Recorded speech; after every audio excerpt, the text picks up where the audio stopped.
하나부터 열까지 의혹투성입니다. 북한이 우리 국민을 총살 화형하고 그리고 이례적 사과를 했다고 발표가 됐는데요. 여기에 대한 진실 공방이 불가피할 것 같습니다.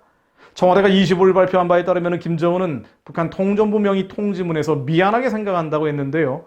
이에 대해서 북한 고위직 탈북자인 리정호 씨는 9월 26일 조선일보와의 인터뷰에서 이 통지문에는 북한의 공식 문서에 거의 쓰지 않는 한자어가 들어있다면서 통지문이 진짜 김정은의 지시로 만들어진 것인지 검증해 볼 필요가 있다고 주장을 했습니다. 김정은의 지시로 만들어진 통지문이 아니라면 어떻게 된 것일까요?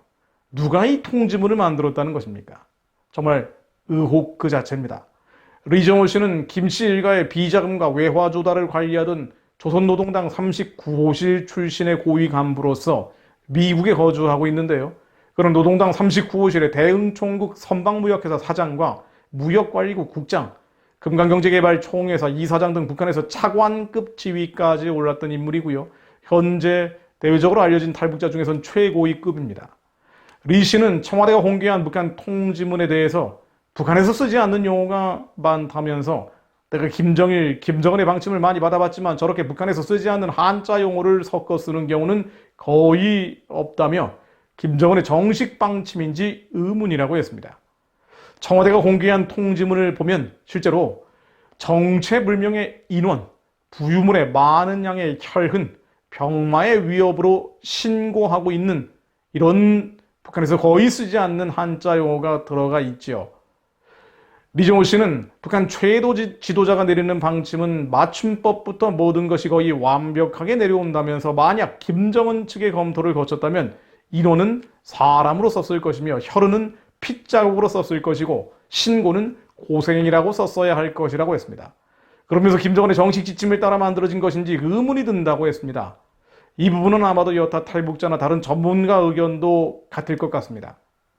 북한은 소위 주체 사상에 따라서 영어는 물론 가급적이면 한자 외래어를 쓰지 않고 이를 순한글로 바꿔 말해왔죠. 특히 김일성은 1964년 이후 평양말을 기준으로 해서 단어의 민족적 특성을 보존하고 발전시켜 나가야 하겠다라고 교시를 했고요. 이 교시에 따라서 언어 정책이 전면적으로 바뀌었습니다. 다이어를 눈금판이라고 하는 식이죠. 혈흔이라는 단어를 김정은의 공식 통지문에 썼다는 것은 그야말로 의아한 일입니다. 리정호 씨는 또 북한 통전부의 통지문을 한국에서는 사과했다라고 해석하는데 사과는 통지문으로 하는 것이 아니라면서 북한에서 권위 있는 사과는 노동신문이나 조선중앙통신을 통해 나와야 하는 것이라고 했습니다.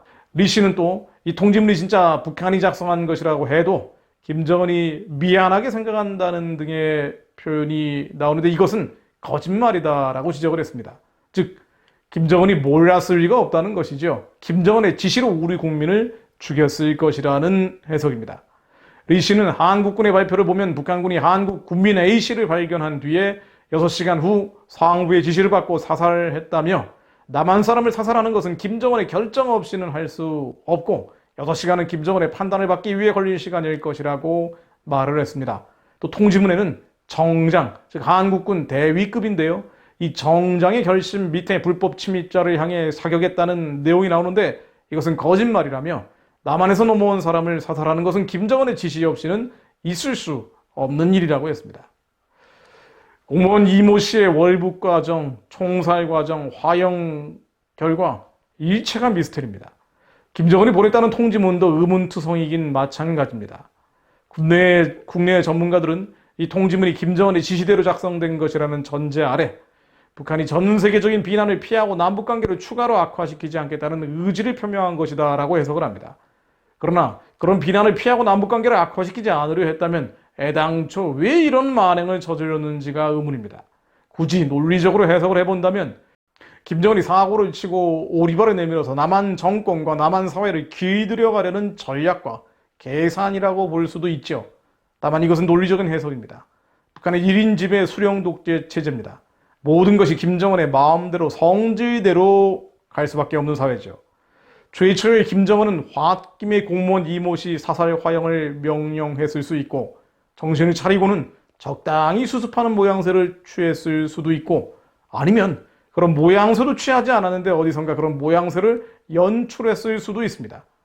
그러나 정말 관심을 둬야 할 대목은 김정은의 이런 정신 나간 짓, 이런 미친 짓이 국가 차원에서 공공연히 벌어질 수 있다는 것입니다. 이런 자가 핵무기, 생화학무기와 600만 군대를 들이고 있다는 것입니다. 한편으로는 어디로 튈지 모르는 섬뜩한 일이고요. 또 한편으로는 내일이라도 북한에서 무슨 일이 벌어질지 알 수 없다는 것을 의미합니다. 1인 지배체제의 가장 큰 약점이 바로 이것이죠. 나폴레옹과 히틀러는 망할 줄 알면서 러시아, 소련을 침공해서 결국 무너졌습니다. 주변 사람이 말려도 소용이 없었죠. 듣지 않았기 때문입니다. 들을 수가 없었고 또 싫은 소리를 하면 옷을 벗고 쫓겨나야 하는 독재체제였기 때문입니다. 일제도 망할 줄 알면서 진주만을 폭격해서 미국에 의해 무너졌습니다. 내부의 함적 토론과 반대가 어려운 체제는 지도자의 넉나간 결정, 미친 결정 한 번으로 맥없이 무너져 버립니다. 그리고 역사상 이런 사악한 지도자는 스스로 함정을 파서 스스로 망해버리곤 했죠. 우리 기도의 의미가 여기 있습니다. 절대 악임을 스스로 감추지 않는 김정은 정권과 그에 부역하는 한반도의 모든 권력, 권세, 통치는 예수 그리스도 이름으로 자기들이 파놓은 함정에 빠져 스스로 무너질 것을 선포합니다. 전쟁과 사류, 학살의 잔혹한 일들이 벌어지기 전에 자신들이 파놓은 함정에 빠져 스스로 무너질지어다. 시편 5편 10절로 하나님이여 그들을 정죄하사 자기 꾀에 빠지게 하시고 그 많은 허물로 말미암아 그들을 쫓아내소서. 그들이 주를 배역함이니이다. 주를 배역하는 저 악하고 추하고 더러운 영들을 지배받고 있는 하나님이 대적하는 어둠과 흑암의 정권은 예수 그리스도의 명으로니 자기 꾀에 빠져 그 많은 허물로 말미암아 쫓겨날지어다. 시편 7편 15절로 그가 웅덩이를 파만들며 제가 만든 함정에 파졌도다. 제가 만든 함정에 예수 그리스도의 명으로니 김정은 정권은 빠져 무너질지어다. 김정은이 파 만든 웅덩이에 김정은 스스로 무너질지어다. 시편 9편 15절로 이방 나라들은 자기가 판 웅덩이에 빠지며 자기가 숨긴 그물에 자기 발이 걸렸도다.